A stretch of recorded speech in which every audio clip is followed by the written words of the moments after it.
Hello बच्चों, आज के क्लास में हम लोग क्लास 12th केमिस्ट्री का अध्याय 1 से सेकेंड क्लास अटेंड करेंगे। फर्स्ट क्लास में आपको ठोस के बारे में पढ़ाया गया था, साथ ही साथ ठोस के प्रकार बताया गया, जिसमें कि बताया गया कि ठोस दो प्रकार के होते हैं, क्रिस्टलीय ठोस और अक्रिस्टलीय ठोस। इसके अलावा आपको क्रिस्टलीय ठोस और अक्रिस्टलीय ठोस दोनों की कुछ गुण और विशेषताएं बताई गई थी। इनके प्रकार बताए गए थे कि कौन कौन से क्रिस्टलीय ठोस होते हैं। कुछ उदाहरण भी दिए गए थे क्रिस्टलीय ठोसों के लिए और अक्रिस्टलीय ठोसों के लिए। आज हम लोग पढ़ेंगे क्रिस्टल जालक और एकक सेल। आज की क्लास में आपको समझना होगा क्रिस्टल जालक किसे कहते हैं और एकक सेल कहते हैं। तो क्रिस्टल जालक को समझने से पहले एक बात क्लियर कर ली जाए, आपको पढ़ाया जा चुका है कि क्रिस्टल किसे कहते हैं। तो क्रिस्टल हम किसे कहेंगे, तो बताया गया कि जब कभी भी किसी पदार्थ में, किसी ठोस में जो अवयवी कण है, अवयवी कण बताया गया था कि या तो परमाणु हो सकता है, या अणु हो सकता है, या आयन हो सकता है। तो ये परमाणु, अणु या आयन जब एक निश्चित व्यवस्था में नियमित रूप से होते हैं, नियमित रूप से अरेंज किए जाएं त्रिविम व्यवस्था में। त्रिविम व्यवस्था का मतलब हुआ 3 डायमेंशनल आकृति, अर्थात ये भी जो आकृति बनी 2 डायमेंशनल, इसके ऊपर और भी इस तरह के परमाणु लगा दिए जाए तो ये 3 डायमेंशनल होंगे। इसके ऊपर लगाना होगा, जो कि यहाँ पर बना पाना बोर्ड पर पॉसिबल नहीं है, हम नहीं बना पा रहे हैं। तो इस तरह से जो संरचना बनेगी उसको हम लोग क्रिस्टलीय ठोस कहते हैं। तो क्रिस्टलीय ठोस में सबसे पहले हम लोग समझ रहे हैं, क्रिस्टलीय ठोस में जो अणु होते हैं नियमित होते हैं। तो इसी को ध्यान में रखते हुए हम लोग टॉपिक समझेंगे क्रिस्टल जालक को। क्रिस्टल जालक क्या है? क्रिस्टल जालक के बारे में बताया जा रहा है कि जब क्रिस्टल के अवयवी कणों को त्रिविमीय व्यवस्था में आरेखित किया जाता है तथा उसके प्रत्येक अवयवी कणों को बिंदु द्वारा चित्रित किया जाता है, तो इस चित्रण को क्रिस्टल जालक कहते हैं। जब क्रिस्टल के अवयवी कणों को, जो अवयवी कण है, ये सब अवयवी कण है, अवयवी कणों को त्रिविमीय व्यवस्था में 3 डायमेंशनल यानी एक्स अक्ष, वाई अक्ष और जेड अक्ष। देखिए यहाँ पर अगर इस तरह से हम इसे एक्स अक्ष समझें और इसे वाई अक्ष कहें तो इसमें लंबाई और चौड़ाई हो गया, लेकिन इसके ऊपर और भी रहें, जैसे इस तरह से अगर सामने की तरफ हम और भी इस पर अणु या परमाणु रखते चलें तो इसे हम कहेंगे त्रिविमीय व्यवस्था। त्रिविमीय व्यवस्था में आरेखित किया जाए तथा उसमें प्रत्येक अवयवी कणों को बिंदु द्वारा चित्रित किया जाए। जो अवयवी कण है इनको बिंदुवत चित्रित किया, जैसे यहाँ पर चित्रित किया गया है, बिंदु द्वारा चित्रित किया जाए तो इस चित्रण को ही क्रिस्टल जालक कहते हैं। जैसे यहाँ पर आप देख रहे हैं कि ये जो आकृति बनी है यह एक क्रिस्टल जालक है। ये क्या है? क्रिस्टल जालक। यहां पर जो ये बिंदुवत बनाए गए हैं, बिंदु जैसे, ये सब क्या है? अवयवी कण है, क्योंकि बताया गया यहां पर कि अवयवी कणों को त्रिविम व्यवस्था में बिंदु द्वारा चित्रित किया जाता है, अतः यहां बिंदु दिया गया है। इसको आप कह सकते हैं कि जिस प्रकार से हम कहेंगे मकान बनाने के लिए दीवार जब हम बनाते हैं तो अनेक ईंटों को अरेंज करना होता है। ईंट, उसके बगल में ईंट, दूसरा ईंट, तीसरा, चौथा, ऐसे इसके ऊपर फिर ईंट, अगर ऐसे ईंट लगाते चले जाएं तो इस तरह से जो संरचना बनकर के प्राप्त होगी इसे हम क्रिस्टल जालक कह सकते हैं। उदाहरण के तौर पर बताया गया, इसको हम क्रिस्टल जालक न कहें लेकिन उदाहरण के रूप में समझने के लिए, जैसे हम यहाँ पर कण ले रहे थे तो कण न लेकर के हम यहाँ पर क्या मान ले रहे हैं, इसको ईंट मान ले रहे हैं। तो अगर एक के बाद एक ईंटों को एक निश्चित क्रम में व्यवस्थित हम कर लेते हैं तो एक बड़ी सी आकृति बनेगी, वह आकृति होती है दीवार। तो अगर दीवार को हम क्रिस्टल जालक समझें तो यहाँ पर अगला टॉपिक होता है एकक सेल। एकक सेल किसे कहा जाए? तो एकक सेल वह सेल होता है जिसमें उसकी समान आकार और आकृति की पुनरावृत्ति होती है तथा जालक का लघुत्तम भाग एकक कोशिका कहलाता है। अर्थात जो ये दीवार हम बनाए हैं, दीवार बनाने के लिए वो कौन सी चीज है, कौन सी वस्तु है जिसकी हम बार बार पुनरावृत्ति कर रहे हैं। तो बार बार पुनरावृत्ति करें ईंट की, एक ईंट, दूसरा ईंट, तीसरा, चौथा, पांचवा, छठवां, कंटिन्यू एक ईंट के बाद एक ईंट, लेकिन निश्चित क्रम में नियमित प्रकार से व्यवस्थित किए जा रहे हैं, अतः इस लघुत्तम भाग को ही एकक कोशिका कहेंगे। एग्जाम्पल के रूप में यदि पूरे दीवार को आप क्रिस्टल जालक समझें तो एक ईंट को एकक सेल समझना होगा। चलिए इस बात को हम इस डायग्राम के तरह समझते हैं। यहां पर ये जो आकृति बनाई गई है यह एक क्रिस्टल जालक है। इस क्रिस्टल जालक में अगर पूछा जाए कि कौन सी ऐसी आकृति है जो बार बार रिपीट हो रही है, तो जो बार बार रिपीट हो रही होगी उसी को एकक सेल कहेंगे। तो आप यहां गौर करेंगे, देखिए यह जो आकृति हम जिसको ड्रॉ कर रहे हैं, यह एक घन है और यही घन एक घन ये हुआ, और इसके जस्ट बगल में आप देख रहे हैं एक घन ये हो रहा है, इसके जस्ट बगल में एक और घन है, इसके ऊपर भी एक घन बनाया है और इसके ऊपर भी एक घन बनाया, यानी कि इस आकृति में कुल 4 घन हैं। 4 घनों को आपस में एक दूसरे में संपर्कित करके रखा गया है। संपर्कित करके रखा गया तो ये क्रिस्टल जालक बना, और इसका जो सबसे लघुत्तम भाग है वह घन है, उस घन को हम कहेंगे एकक कोष्ठिका। तो जो बड़ी आकृति बनेगी उसे क्रिस्टल जालक, और जिसके पुनरावृत्ति से, जिस आकृति के पुनरावृत्ति से यह जालक बन रहा है उस आकृति को एकक सेल कहते हैं या एकक कोष्ठिका कहते हैं। एक बार फिर से समझेंगे, घबराने की बात नहीं है, आराम से समझें। क्रिस्टल जालक किसे कहा जाए? तो जब क्रिस्टल के अवयवी कणों को, जिससे भी बना हो, अवयवी कण मतलब बार बार बता रहे हैं परमाणु, अणु या आयन, अवयवी कणों को त्रिविम व्यवस्था में आरेखित किया जाता हो, 3 डायमेंशनल आकृति में आरेखित किया जाए और प्रत्येक अवयवी कणों को एक बिंदु के रूप में चित्रित किया जाए, तो इस चित्रण को ही क्रिस्टल जालक बनाया गया। और एकक सेल किसे कहें? तो क्रिस्टल जालक बनाने के लिए जिस समान आकृति और आकार की बार बार पुनरावृत्ति हो रही है, जिस लघुत्तम भाग का बार बार पुनरावृत्ति हो रहा है, उसी को एकक सेल कहा गया। अब आगे ध्यान देंगे कि इस एकक सेल को, जो एकक सेल हमने यहां पर बनाया है, यहां से हम एक एक सेल को अलग कर लेते हैं। चलिए, एकक सेल को अगर हम अलग करना चाहें यहां से, तो इस तरह से ये होगा। एकक सेल किस रूप में है? घन के रूप में है, अर्थात आप देख सकते हैं क्रिस्टल जालक में कुल 4 घन हैं और इन चारों घनों के मिलने से क्रिस्टल जालक बना है।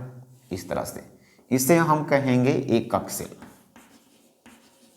एकक सेल या एकक कोष्ठिका कह सकते हैं। तो अगर यह क्रिस्टल जालक है तो यह आकृति क्या है? एकक सेल, क्योंकि आप देख रहे हैं एक जगह यह आकृति रखी गई है, फिर दूसरे जगह, फिर तीसरे जगह और चौथे जगह।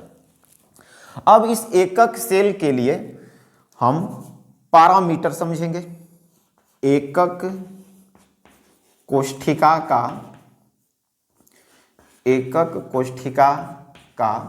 पैरामीटर। ये एकक कोष्ठिका का पैरामीटर क्या है?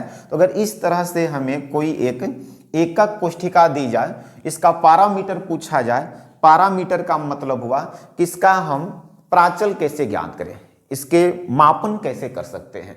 तो आपको पता है कि क्रिस्टल जालक हो या एकक सेल हो, अभी बताया गया कि ये त्रिविमीय संरचना होती है। त्रिविमीय होने का मतलब तीनों अक्ष पाए जाते हैं, थ्री। इसमें कुल 3 अक्ष होते हैं, ये एक्स अक्ष, ये वाई अक्ष और ये जेड अक्ष। कोई भी त्रिविमीय संरचना अगर बनाया जाए तो उसमें अक्षों की संख्या 3 होगी, एक्स अक्ष, वाई अक्ष और जेड अक्ष। तो यहां पर एक्स अक्ष, वाई अक्ष और जेड अक्ष की दूरियां मापना होगा, यानी इसकी लंबाई कितनी है। तो एक्स अक्ष में हमने मान लिया कि एक्स अक्ष में यहां पर जो लंबाई है उसे यदि ए माना जाए, वाई अक्ष की लंबाई को बी मान लिया जाए और जेड अक्ष में लंबाई को सी मान लिया जाए। तो इसके लिए 3 पैरामीटर ये हो गए, ए, बी और सी। ए, बी और सी। ए क्या बता रहे? एक्स अक्ष की दिशा में लंबाई, बी बता रहे वाई अक्ष की दिशा में लंबाई और सी बता रहे हैं जेड अक्ष की दिशा में लंबाई। इसके अतिरिक्त हमें यहां पर ए और बी के बीच का कोण मान लिया कि ए और बी के बीच का कोण, भुजा ए और बी के बीच का कोण अल्फा मान लिया गया। फिर एक्स अक्ष और जेड अक्ष अर्थात ए और सी के बीच का कोण बीटा मान लिया जाए और सी तथा बी के बीच के कोण को गामा मान लिया जाए। तो 3 और पैरामीटर हो गए, अल्फा, बीटा और गामा। अतः कुल पैरामीटर की संख्या हो जा रही है। इसके लिए पैरामीटर होंगे 6 पैरामीटर होंगे। कौन कौन से? तो 3 कोर होते हैं, कोर की संख्या 3 होगी, ए, बी और सी, और कोण की संख्या 3 होगी, अल्फा, बीटा और गामा। तो अभी आपने समझा क्रिस्टल जालक, एकक सेल और एकक कोष्ठिका के पैरामीटर। एकक कोष्ठिका में कितने पैरामीटर हैं? 6 पैरामीटर हैं, 3 कोर और 3 कोण। कौन कौन से कोर? एक्स अक्ष की दिशा में बनने वाला, वाई अक्ष की दिशा में बनने वाला और जेड अक्ष की दिशा में बनने वाला। एक्स अक्ष वाले को ए, वाई अक्ष को बी और जेड अक्ष को सी मान लिया गया है। यहां पर कोणों को ए और बी के बीच के कोण को अल्फा, ए और सी के बीच के कोण को बीटा, बी और सी के बीच के कोण को गामा मान लिया गया। अब हम लोग पढ़ेंगे एकक सेल में कितने प्रकार के होते हैं। ये जो एकक सेल हैं इनके प्रकार कितने हैं।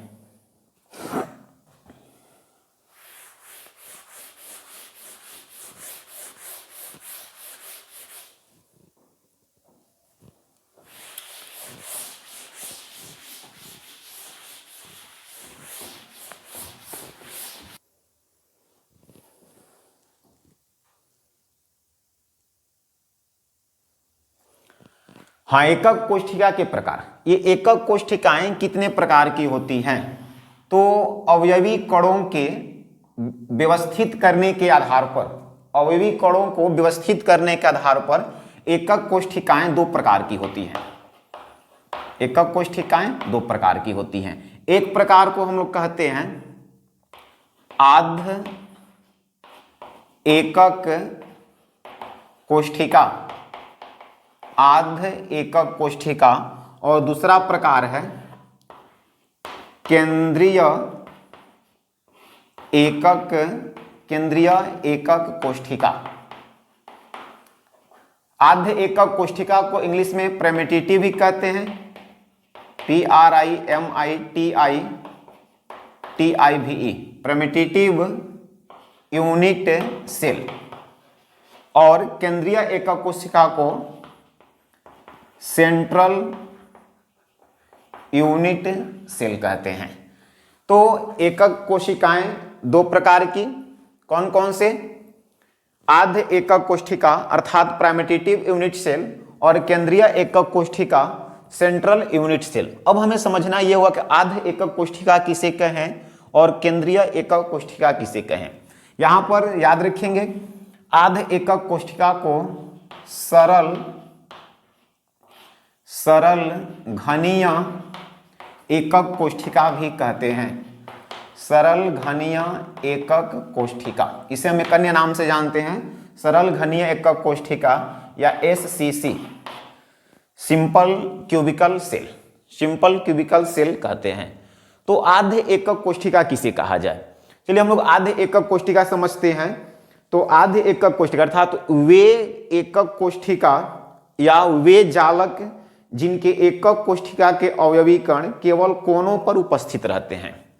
आध एकक कोशिका हम कहेंगे कि वे क्रिस्टल जालक जिनके एकक कोशिका में अवयवी कण केवल कोनों पर उपस्थित रहते हैं, उस तरह के एकक कोशिका को आध एकक कोशिका कहते हैं।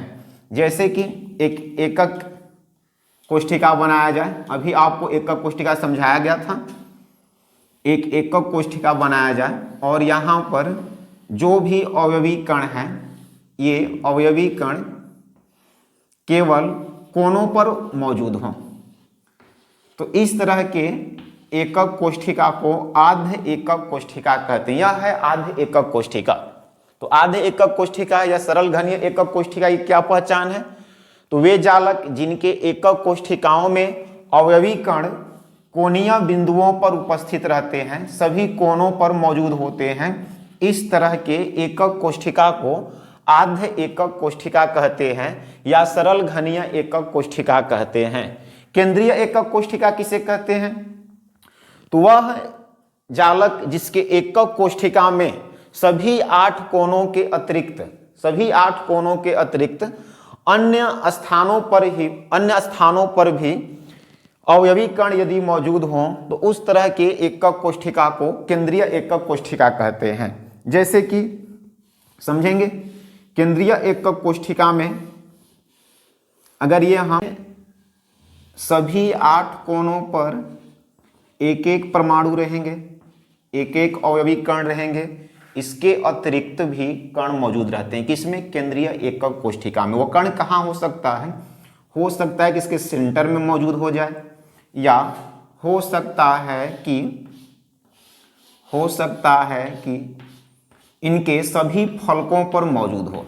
तो ये जो हैं 8 कोनों पर, इसके अतिरिक्त फलकों पर, घन में कितने फलक होंगे, 6 फलक होंगे। जैसे कि अगर इसे हम लोग एक घन समझें, इसको हम लोग एक घन समझें अगर, तो यहाँ पर एक फलक, इसके जस्ट पीछे दूसरा फलक, एक इधर तीसरा, चौथा, ऊपर में 5वां, नीचे में 6वां, कुल 6 फलक होंगे। कौन कौन से, 1, इसके पीछे 2, 3, 4, 5 और 6। तो सभी 6 फलकों पर एक एक परमाणु मौजूद हो जाए। और एक होता है कि अंत्य बिंदुओं पर एक एक अवयवी कण मौजूद हों, यानी कि ये जो आकृति है ये हो गया सरल, और इसमें अगर अंत्य बिंदु पर, अंत्य यानी कि आमने सामने के फलकों पर एक एक अवयवी कण मौजूद हो जाए, तो इसे हम लोग भी केंद्रीय एकक कोशिका कहते हैं। वह फिर से समझेंगे, आद्य एकक कोशिका किसे कहा गया, तो जब किसी एकक कोशिका में सभी 8 कोनों पर, ये 8 कोने कौन कौन से हैं, 1, 2, 3, 4, और ऐसे ही पीछे में 1, 2, 3, 4, तो 1, 2, 3, 4, 1, 2, 3, 4, कुल 8। तो अगर 8 कोनों पर अवयवी कण मौजूद हों तो उसे आद्य एकक कोशिका या सरल घनीय एकक कोशिका कहेंगे। दूसरा एकक कोशिका प्रकार है केंद्रीय एकक कोशिका। तो केंद्रीय एकक कोशिका में इन 8 कोनों पर एक एक परमाणु तो रहेंगे, इसके अतिरिक्त कहाँ रहेंगे, अगर एक इसके अंदर डाल दिया जाए, बीच में डाल दिया जाए, तो उसे हम लोग कहते हैं केंद्रीय एकक कोशिका में बॉडी सेंटर्ड, अर्थात बीसीसी कहते हैं। अगर इसके सभी फलकों पर मौजूद हों, 8 कोनों पर तो रहेंगे ही, उसके अतिरिक्त यदि सभी 6 फलकों पर मौजूद हों तो इसे कहते हैं फलक केंद्रित एकक कोशिका। और यदि आमने सामने, अर्थात 8 कोनों पर तो मौजूद रहेंगे ही, आमने सामने के फलकों पर, अगर एक आगे है तो एक पीछे वाले पर, या फिर लेफ्ट वाले पर, राइट वाले पर, या फिर ऊपर और नीचे, किसी 2 आमने सामने के फलकों पर अगर अवयवी कण मौजूद हो जाए, इसको कहते हैं अंत्य केंद्रित, या इसको हम कहते हैं पिंड केंद्रित। ठीक है, तो आद्य एकक कोशिकाएं ये कंप्लीट हुई। केंद्रीय एकक कोशिकाएं, केंद्रीय एकक कोशिकाएं कितने प्रकार की, 3 प्रकार की। कौन कौन से, पिंड केंद्रित अर्थात बीसीसी, फलक केंद्रित अर्थात एफसीसी, और अंत्य केंद्रित। अब चलिए हम लोग फिर से आद्य एकक कोशिका के प्रकार समझते हैं। तो आद्य एकक कोशिकाएं कुल 7 प्रकार की होती हैं। कितने प्रकार की, 7 प्रकार की। आद्य एकक कोशिकाएं 7 प्रकार की होती हैं। कौन कौन सी, तो क्यूबिकल, फिर टेट्राहेड्रल, ऑर्थोरॉम्बिक,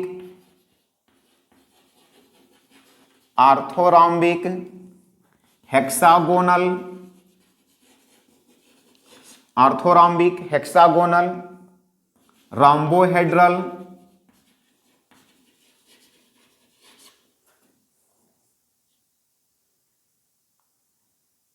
मोनोक्लिनिक और ट्राइक्लिनिक। तो ये कुल 7 प्रकार के, 1, 2, 3, 4, 5, 6, 7, ये 7 प्रकार के आद्य एकक कोशिकाएं होती हैं। 7ओं का नाम यहां पर लिख दिया गया है। कौन कौन से हैं, तो क्यूबिकल होता है, टेट्रागोनल होता है, ऑर्थोरॉम्बिक, हेक्सागोनल, रोम्बोहेड्रल, मोनोक्लिनिक और ट्राइक्लिनिक। चलिए हम इनके बारे में कुछ विस्तार से बातें कर लेते हैं।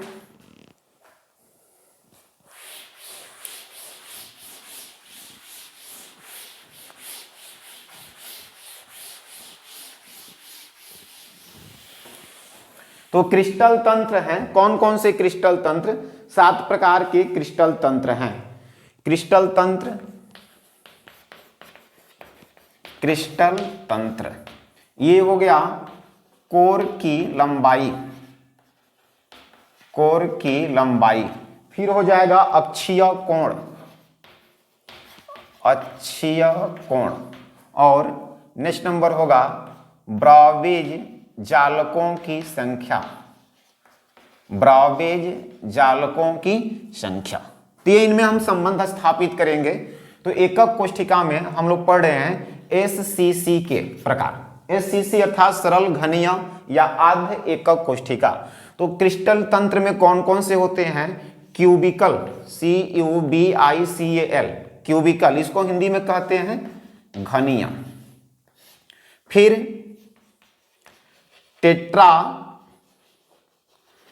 टेट्रागोनल, क्यूबिकल टेट्रागोनल, टेट्रागोनल को क्यूबिकल हो गया, टेट्रागोनल हो गया। टेट्रागोनल के बाद नंबर आता है orthorhombic, ORTHOROMBIC, cubical, tetragonal, orthorhombic, रॉम्बोहेड्रल,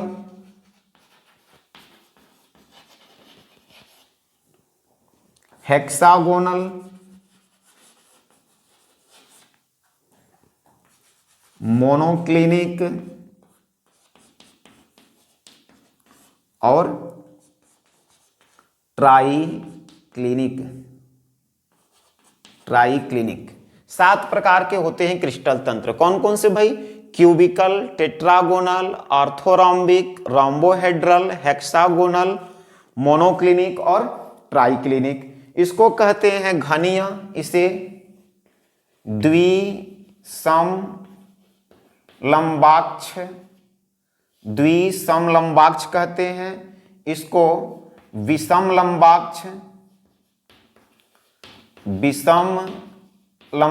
कहेंगे।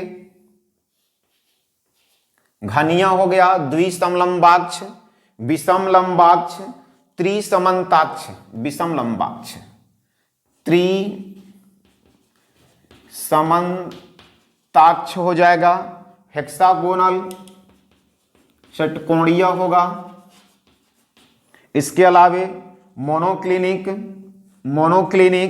और ट्राइक्लिनिक। मोनोक्लिनिक अर्थात एकंताक्ष और ट्राइक्लिनिक मतलब त्रिंताक्ष। इसे हिंदी में हम लोग ये नाम देते हैं। तो घनीय, द्विसमलंबाक्ष, विषमलंबाक्ष, त्रिसमन्ताक्ष, षटकोणीय, एकंताक्ष और त्रिंताक्ष। अगर कोर की लंबाई की बात करें हम लोग, तो अभी आपने पढ़ा कि एकक कोष्ठिकाओं में 3 कोर होते हैं, A, B और C। तो यहां पर कोर की लंबाई में क्यूबिकल में A, B और C तीनों बराबर होते हैं। जितना x अक्ष की लंबाई होगी उतना ही y अक्ष, उतना ही z अक्ष, अर्थात A बराबर B बराबर C। टेट्रागोनल में A बराबर B नॉट बराबर C, यानी A और B बराबर होते हैं किंतु C बराबर नहीं होता है। ऑर्थोरॉम्बिक में A not equal B not equal C। फिर रोम्बोहेड्रल में A बराबर B बराबर C। हेक्सागोनल में A बराबर B किंतु बराबर नहीं होगा C के। मोनोक्लिनिक में A not equal B not equal C। और ट्राइक्लिनिक में A not equal B not equal C। तो इसको याद करने का तरीका क्या है? तो अगर इसे हम क्रम वाइज लिखें, पहले क्यूबिकल, फिर टेट्रागोनल, फिर ऑर्थोरॉम्बिक, फिर रोम्बोहेड्रल, हेक्सागोनल, मोनोक्लिनिक और ट्राइक्लिनिक, इस हिसाब से देखिए ABC सभी में लिखे गए हैं। यहां पर दोनों बराबर, तीनों बराबर हैं। A बराबर B बराबर C। यहां पर A बराबर B है किंतु C उसके बराबर नहीं है। यहां पर तीनों में से कोई बराबर नहीं है। A बराबर नहीं है B के और बराबर नहीं है C के। तो यह एक सीक्वेंस चला। फिर वही सीक्वेंस दोबारा, A बराबर B बराबर C। यहां A बराबर B है किंतु C के बराबर नहीं है, और A न तो B के बराबर है और न ही B C के बराबर है। और फिर यहां भी वही A not equal B not equal C। अब अक्षीय कोण की बात करें तो अक्षीय कोण अभी हमने पढ़ा कि 3 होते हैं, अल्फा, बीटा और गामा। हमने सीखा कि A और B के बीच के कोण को अल्फा, B और C के बीच के कोण को बीटा और C तथा A के बीच कोण गामा होता है। तो यहां पर अल्फा का मान, बीटा का मान और गामा का मान तीनों 90 डिग्री होंगे। अल्फा बराबर बीटा बराबर गामा बराबर 90 डिग्री। इसमें भी अल्फा बराबर बीटा बराबर गामा बराबर 90 डिग्री। यहां पर ऑर्थोरॉम्बिक में भी अल्फा बराबर बीटा बराबर गामा बराबर 90 डिग्री। रोम्बोहेड्रल में अल्फा बराबर बीटा बराबर गामा, इन तीनों के मान बराबर होंगे, लेकिन इनमें से कोई भी 90 डिग्री नहीं होगा। यहां पर देखिए अल्फा बीटा गामा तीनों के मान बराबर रहते हैं और कितना रहेगा 90 डिग्री। द्विसमलंबाक्ष में अल्फा बीटा गामा तीनों बराबर रहेंगे और इनके मान 90 डिग्री। ऑर्थोरॉम्बिक में अल्फा बीटा गामा तीनों बराबर होंगे, इनका मान 90 डिग्री। लेकिन रोम्बोहेड्रल में अल्फा बीटा गामा बराबर तो होंगे लेकिन इनका मान 90 डिग्री नहीं होगा। कुछ भी होगा लेकिन 90 डिग्री नहीं हो सकता है। हो सकता है कि तीनों का मान 80 80 80 हो जाए, 100 100 100 हो जाए, कुछ भी हो, लेकिन 90 डिग्री नहीं होगा। जो होगा तीनों में बराबर होगा। अब हेक्सागोनल की बात करें तो अल्फा बराबर बीटा बराबर 90 डिग्री। अल्फा और बीटा का मान 90 डिग्री होता है, जबकि गामा का मान 120 डिग्री होता है। अल्फा बीटा 90 डिग्री होंगे, गामा 120 डिग्री होगा। मोनोक्लिनिक में अल्फा और गामा का मान 90 डिग्री होता है। अल्फा गामा का मान 90 डिग्री होता है। बीटा का मान कुछ भी हो लेकिन 120 डिग्री नहीं होगा, 120 डिग्री नहीं होगा। बीटा का मान यहां कुछ भी हो लेकिन 120 डिग्री नहीं होता है। किसमें? तो मोनोक्लिनिक में। अब हम लोग लास्ट नंबर ट्राइक्लिनिक की बात करें, अर्थात त्रिनताक्ष की बात करें तो त्रिनताक्ष में तीनों में से कोई भी बराबर नहीं होता है। Alpha not equal beta not equal gamma, न तो अल्फा बीटा के बराबर न ही अल्फा और बीटा गामा के बराबर। तीनों अलग अलग कोण के रहेंगे और कुछ भी रहेंगे लेकिन 90 डिग्री नहीं रहेंगे। Alpha not equal beta not equal gamma not equal 90 degree. तो ये हो गए अक्षीय कोण। अब हम लोग ब्रॉडबेज जालकों की संख्या की बात करें, ब्रॉडबेज जालकों की संख्या बात करें तो क्यूबिकल में कितने ब्रॉडबेज जालक होंगे? तो इसमें 3 ब्रॉडबेज जालक होते हैं, इसमें 3 होते हैं। टेट्रागोनल में 2 होते हैं, इसमें 4 होगा। टेट्रागोनल में 2 होते हैं, ऑर्थोरॉम्बिक में 4, क्यूबिकल में कितने? 3। टेट्रागोनल में 2, ऑर्थोरॉम्बिक में 4 होते हैं। रोम्बोहेड्रल की बात करें तो इसमें 1 होता है, रोम्बोहेड्रल में 1 होता है। हेक्सागोनल में भी 1 होता है। मोनोक्लिनिक में 2 होते हैं और ट्राइक्लिनिक में 1 होता है। अर्थात कुल ब्रॉडबेज जालकों की संख्या 3 2 5 5 4 9 1 10 1 11 11 2 13 और 1 14, कुल 14 ब्रॉडबेज जालक होते हैं। ब्रॉडबेज जालक कितने होते हैं? तो ब्रॉडबेज जालक की कुल संख्या 14 होती है। और क्रिस्टल तंत्र कितने होते हैं? क्रिस्टल तंत्र की संख्या है 1, यहां पर देखेंगे 1 2 3 4 5 6 7, यानी कि 7 क्रिस्टल तंत्र में कुल ब्रॉडबेज जालकों की संख्या 14 होती है। एक बार फिर से हम लोग पढ़ रहे हैं एकक कोष्ठिका के प्रकार। एकक कोष्ठिकाएं कितने प्रकार की होती हैं? 2 प्रकार की। कौन कौन से? आद्य एकक कोष्ठिका, आद्य एकक कोष्ठिका, दूसरा केंद्रीय एकक कोष्ठिका। आद्य एकक कोष्ठिका किसे कहते हैं? तो जब अवयवी कण एकक कोष्ठिका के सभी कोनों पर मौजूद होते हैं तो उसे आद्य एकक कोष्ठिका कहते हैं।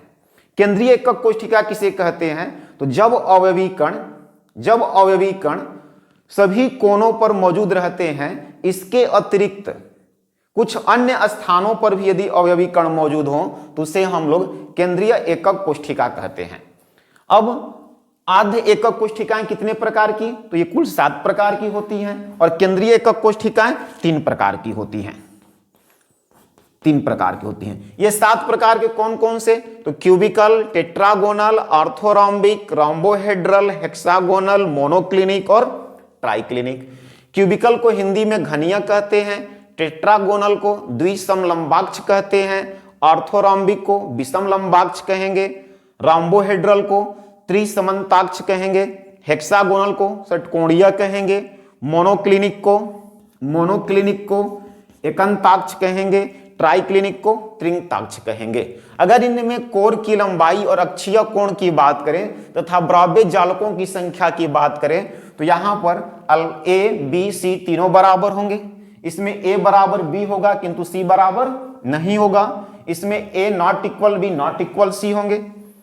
रोम्बोहेड्रल में ए बी और सी तीनों बराबर होंगे।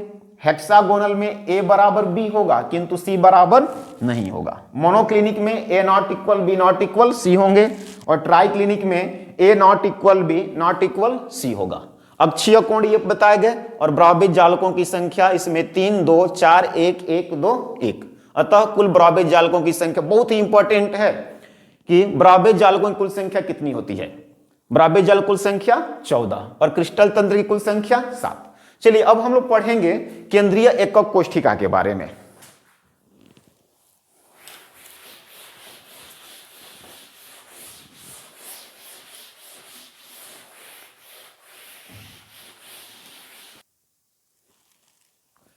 दूसरा था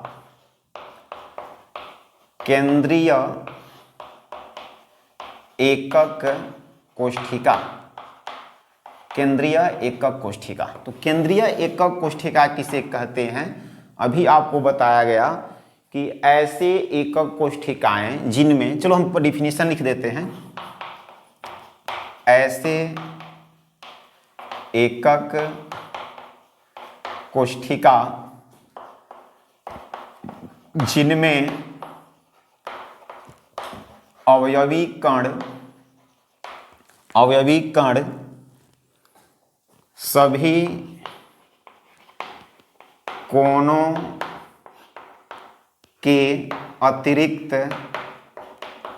सभी कोणों के अतिरिक्त अन्य स्थानों पर भी उपस्थित होते हैं उसे केंद्रीय एकक कोष्ठिका कहते हैं। उसे केंद्रीय एकक कोष्ठिका कहते हैं। ठीक है, केंद्रीय एकक कोष्ठिका किसे कहते हैं? तो ऐसे एकक कोष्ठिकाएं जिनमें अवयवी कण सभी कोणों के अतिरिक्त, अगर सभी कोणों पर रहेंगे तब तो हो जाएगा एससीसी आध एकक कोष्ठिका। अगर कोणों के अतिरिक्त अन्य स्थानों पर भी उपस्थित होते हैं तो उन्हें केंद्रीय एकक कोष्ठिका कहते हैं। ये कितने प्रकार के होते हैं? 3 प्रकार के। ये 3 प्रकार के होते हैं।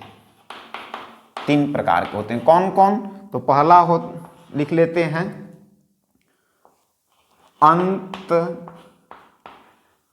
अंत केंद्रित एकक कोष्ठिका।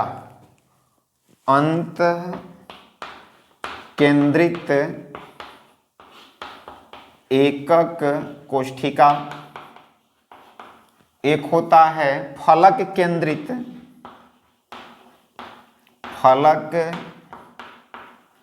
केंद्रित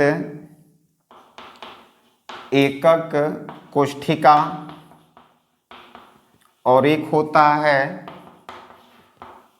अंत्य केंद्रित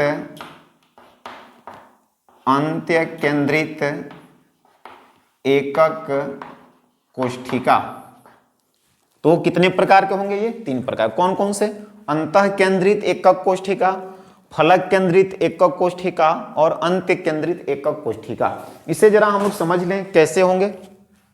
तो जो अंतः केंद्रित एकक कोष्ठिका है यह कुछ इस प्रकार से होगा, यानी कि यह अगर एक एकक कोष्ठिका है तो इसमें सभी 8 कोनों पर एक एक अवयवी कण मौजूद होंगे। सभी 8 कोनों पर एक एक अवयवी कण मौजूद होंगे। इसके अतिरिक्त एक इसके सेंटर में भी अवयवी कण मौजूद होता है। इसे हम लोग बॉडी सेंटर्ड यूनिट सेल भी कहते हैं।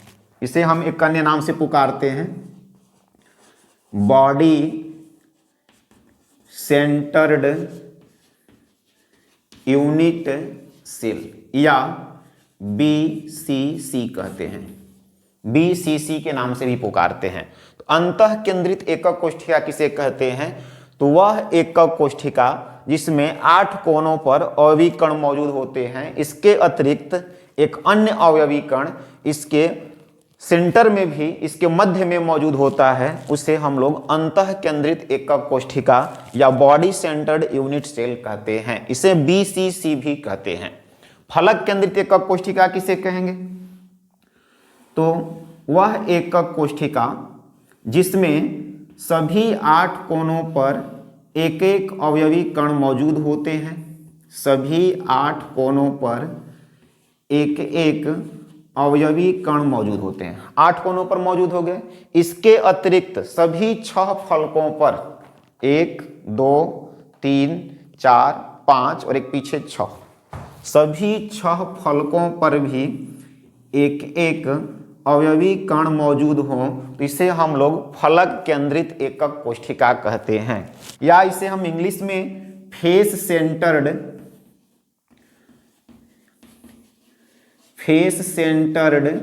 यूनिट सेल कहते हैं, या FCC भी कहते हैं। फेस सेंटर्ड यूनिट सेल या FCC कहते हैं। और अंत्य केंद्रित एकक कोष्ठिका जो है, अंत्य केंद्रित एकक कोष्ठिका किसे कहा जाए? तो इसमें सभी 8 कोनों पर एक एक अवयवी कण तो मौजूद रहेंगे, सभी 8 कोनों पर एक एक अवयवी कण मौजूद रहेंगे। इसके अतिरिक्त आमने सामने कोई भी आमने सामने, लेफ्ट राइट या आगे पीछे या ऊपर नीचे की 2 फलकों पर अवयवी कण मौजूद हो जाएं, तो इसे अंत्य केंद्रित एकक कोष्ठिका या इंड सेंटर्ड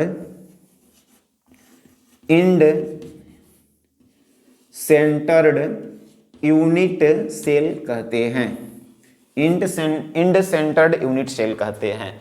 तो केंद्रीय एकक कोष्ठिकाओं की पहचान क्या हुआ, एक बार फिर से समझ लेंगे। ऐसे एकक कोष्ठिका जिनके अवयवी कण सभी कोनों के अतिरिक्त अन्य स्थानों पर भी उपस्थित रहते हैं, उसे केंद्रीय एकक कोष्ठिका कहते हैं। जैसे बताया गया 3 प्रकार के हैं, अंतः केंद्रित एकक कोष्ठिका, फलक केंद्रित एकक कोष्ठिका और अंत्य केंद्रित एकक कोष्ठिका। इसमें देखिए सभी 8 कोनों पर एक एक अवयवी कण मौजूद हैं, इसके अतिरिक्त एक इसके अंदर मौजूद है, इसे हम लोग अंतः केंद्रित या बॉडी सेंटर्ड कहते हैं, इसे BCC भी कहते हैं। फलक केंद्रित एकक कोष्ठिका में सभी 8 कोनों पर एक एक अवयवी कण मौजूद होंगे, इसके अतिरिक्त फलकों पर भी एक एक अवयवी कण मौजूद होंगे, जिसे फेस सेंटर्ड यूनिट सेल कहते हैं। और अंत्य केंद्रित एकक कोष्ठिका में सभी 8 कोनों पर रहेंगे, इसके अतिरिक्त अंत्य बिंदुओं पर अर्थात आमने सामने के फलकों पर रहेंगे। इसमें अगर बोला जाए कि क्रिस्टल जालकों की संख्या कितना है, जालक बिंदुओं की संख्या कितनी है, जालक बिंदुओं की संख्या, तो इसमें जालक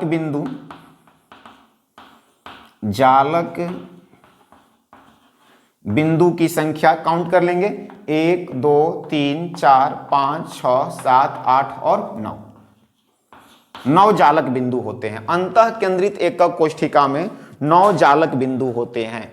फलक केंद्रित एकक कोष्ठिका में जालक बिंदुओं की संख्या तो सभी 8 कोनों पर एक एक हैं और 6 फलकों पर हैं, तो 8 और 6 मिलकर के 14, यहां कुल 14 जालक बिंदु पाए जाते हैं। फलक केंद्रित एकक कोष्ठिका में 14 जालक बिंदु पाए जाते हैं, अंतः केंद्रित एकक कोष्ठिका में 9 जालक बिंदु पाए जाते हैं और अंत्य केंद्रित एकक कोष्ठिका में जालक बिंदुओं की संख्या तो सभी 8 कोनों पर एक एक और 2 आमने सामने के फलकों पर तो 8 2 10। बात याद रखेंगे कि अंतः केंद्रित एकक कोष्ठिका में जालक बिंदु की संख्या 9 होती है, फलक केंद्रित एकक कोष्ठिका में जालक बिंदु की संख्या 14 होती है और अंत्य केंद्रित एकक कोष्ठिका में जालक बिंदुओं की संख्या 10 होती है।